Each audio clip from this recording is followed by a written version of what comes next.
আসসালামু আলাইকুম, নমস্কাৰ। শ্ৰদ্ধাৰ বৰচলা মণ্ডল কংগ্ৰেছৰ উদ্যোগত আয়োজিত আজি এই নিৰ্বাচনী সভাত সভাপতিত্ব কৰা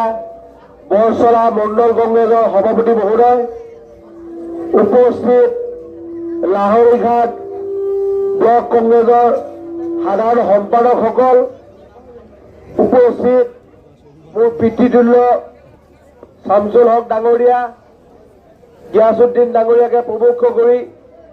মঞ্চত সন্নিবিষ্ট অৱসৰপ্ৰাপ্ত শিক্ষক আফাজ ডাঙৰীয়া, জহিৰুল মুক্তাৰ ডাঙৰীয়া, আজিৰ এই সভাত উপস্থিত কিছুদিন আগতে আমাৰ কংগ্ৰেছ দলত যোগদান কৰা প্ৰাক্তন জিলা পৰিষদৰ সদস্যা আজমিনা ডাঙৰীয়াকে প্ৰমুখ কৰি মঞ্চত সন্নিবিষ্ট বিভিন্ন স্তৰৰ বিষয়ববীয়াসকল, উপস্থিত মোৰ পিতৃতুল্য মুৰব্বীসকল, বন্ধুসকল, আই মাতৃসকল,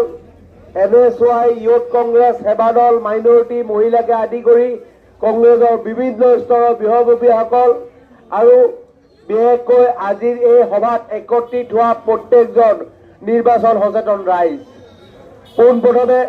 আপোনালোক সকলোৱে আজিৰ এই সভাত একত্ৰিত হোৱাৰ বাবে মই মোৰ অন্তৰৰ পৰা কৃতজ্ঞতা আৰু ধন্যবাদ জ্ঞাপন কৰিলোঁ। আপোনালোক সকলোৱে অৱগত যে নিৰ্বাচন সমাগত এইবাৰৰ যি নিৰ্বাচন, এই নিৰ্বাচন হৈছে আমাৰ অস্তিত্ব ৰক্ষাৰ নিৰ্বাচন। হিমন্ত বিশ্ব শৰ্মাই যি ধৰণে গোটেই অসমতে এক অন্যায় ৰাজনীতি আৰম্ভ কৰিছে, এই অন্যায় ৰাজনীতি গঢ়িবৰ কাৰণে আমাৰ সভাপতি গৌৰৱ গগৈ ডাঙৰীয়া, লুৰিণজ্যোতি গগৈ ডাঙৰীয়া, অখিল গগৈ ডাঙৰীয়াই যি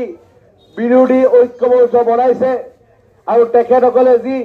ন্যায় যাত্ৰা আৰম্ভ কৰিছে, এই ন্যায় যাত্ৰাত মই এজন যোদ্ধা হিচাপে আপোনালোকৰ ওচৰত আহিছোঁ। আজি মই আপোনালোকৰ ওচৰত এজন প্ৰাৰ্থী বা এজন নেতা হিচাপে অহা নাই। মই আজি আহিছোঁ আপোনালোকৰ এজন পুত্ৰ, এজন ভাতৃ, এজন বন্ধু হিচাপে। মই আহিছোঁ আপোনালোকক অনুৰোধ কৰিবলৈ যে আমাৰ যি ন্যায় যাত্ৰা, যি ন্যায় যুঁজ আৰম্ভ হৈছে, এই ন্যায় যুঁজত যাতে আপোনালোক প্ৰত্যেকে আমাৰ সহযোগী হয়। আমি সকলোৱে জানো, আমি সকলোৱে পেপাৰে পত্ৰও দেখিছোঁ যে বিগত 10 বছৰ ধৰি হিমন্ত বিশ্ব শৰ্মা আৰু বিজেপি চৰকাৰে কি ধৰণে আমাৰ মানুহবোৰক তুচ্ছ তাচ্ছিল্য অন্যায় অত্যাচাৰ কৰি